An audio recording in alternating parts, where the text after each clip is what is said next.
be handled or blasphemed against. Now, they got the nerve around here to tell you that you are one with God. You are one with God. And so now, if you are one with God, and if there is a standard by which God should be handled, I would even dare to say that in each of our personal lives, we have a standard, a heightened standard by which we handle God. And I'm just suggesting that if you know how to handle God in your ethereal mind, you need to know how to handle God in your earthly walk. It becomes easier to love yourself when you know who you are. See, the challenge is you think you are the mistakes you keep making, but you cannot be limited and compressed into the mistakes that you make. The challenge is you don't know how to process a mistake. When you know how to process a mistake, you fix it, but you don't celebrate it. There is no mistake that you can make that's the end of the world for you. If you don't die, then you got another opportunity to get it right. If you can get over the fact that stuff evolves, when stuff evolves, there's stuff that comes into your experience that helps you evolve. You can't get a hold of this notion that you are God and expect your experience to stay the same. Some stuff around you is going to move. And as the stuff begins to move, there really is no right or wrong way to handle it, because you can only handle it from the consciousness that you have. And when you have a certain level of consciousness and you handle it from that level, all you have to do is see whether or not the result was good, bad, or indifferent, and change the way you handle the experience. But you don't have to harp on the mistake that you made in your soul. That does not help your aptitude of appreciating God. You're made in the image and after the likeness of God. And Jesus is subversively suggesting that you know how to handle that. And I'm saying that life sometimes convinces you that you don't know how to handle that. I'm also suggesting that life sometimes convinces you that you're not only do you not know how to handle it, you're not it. But I got news for you. If you ain't it, what is? If you're not the cat's pajamas, what is? If you're not the cat's meow, what is? If you're not the cat's bowl of frisket, what is? If you're not what's hot, then what is? Because it's all about you in your experience. But you have to know how to have the aptitude to handle you. How do you handle your best friend, the one you really like? Not the one you talk about when they leave. The ones you really like. You know what I'm saying? The ones you really love. How do you handle them? How do you treat those friends when they show up? What's different about them? The only difference is they reflect an aspect of yourself that you're not celebrating. You project that very thing onto them and they show it back to you, and so you embrace them. You say, oh, that's so sweet. See,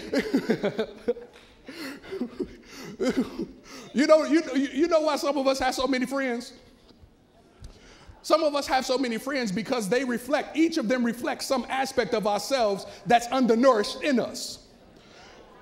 None of them have all of it, but when you're with this one, they give you this, and when you're that one, they give you that. And so you have the aptitude to celebrate and appreciate the reflection of yourself. But it's your projection that you give to them, and you may not be celebrating it in yourself, so you go crazy about them. You love the way their hair looks. Do something with your hair.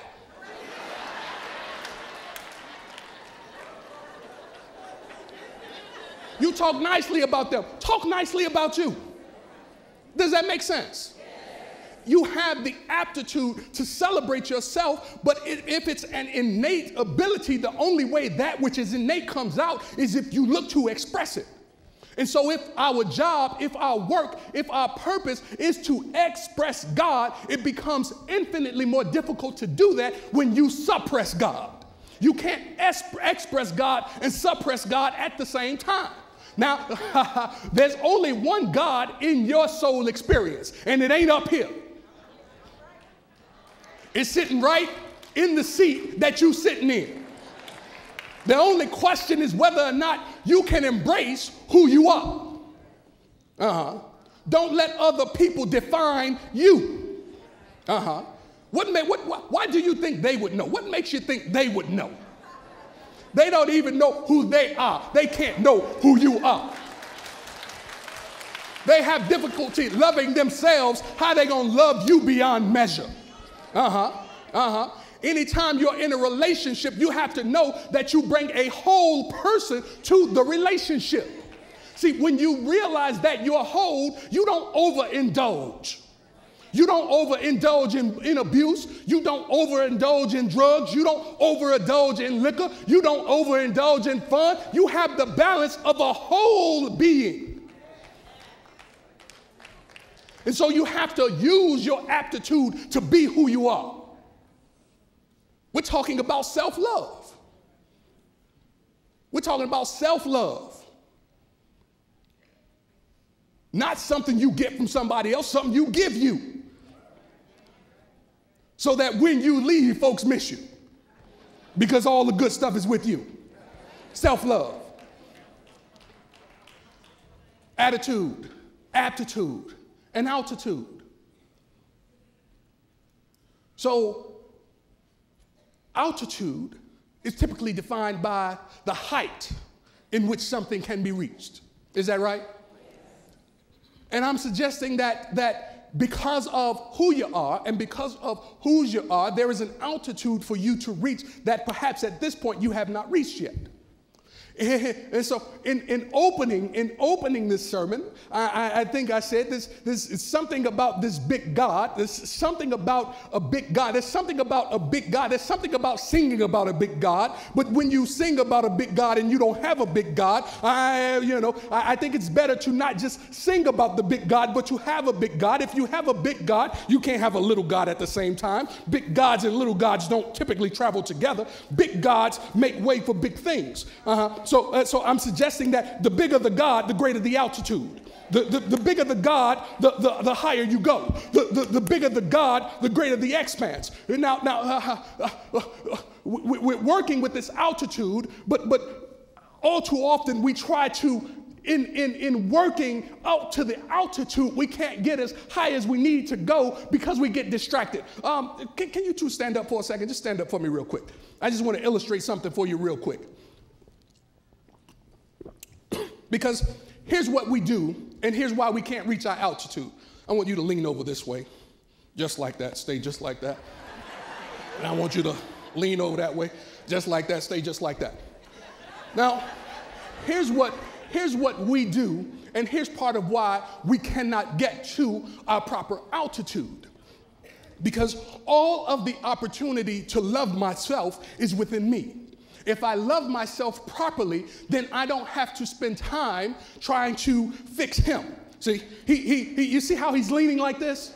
He needs to be fixed.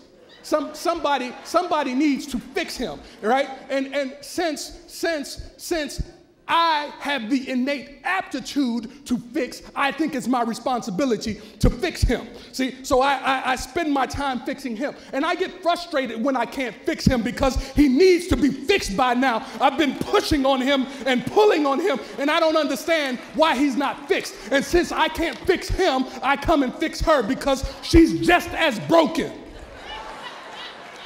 And so I need to fix her, and she won't fix either. They're all messed up.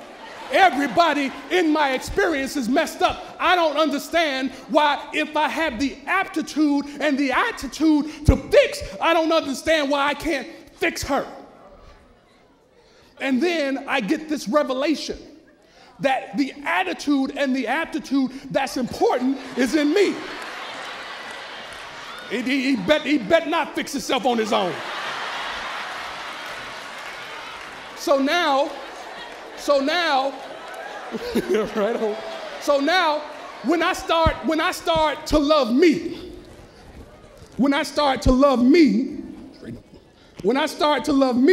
now it's easier to fix ourselves. When I start to love me, it's a lot easier to fix myself. See, when I'm willing to love me, but I gotta be willing to love me, see? If I'm loving somebody else, it's not gonna work. I gotta be willing to love me. And when I'm willing to love me, I don't even have to spend no time touching her to fix her. She'll just fix herself. In the Matrix, it says, there's a line where he says, the one, Keanu Reeves, Neo is trying to bend the spoon. And he's with one of the other chosen ones.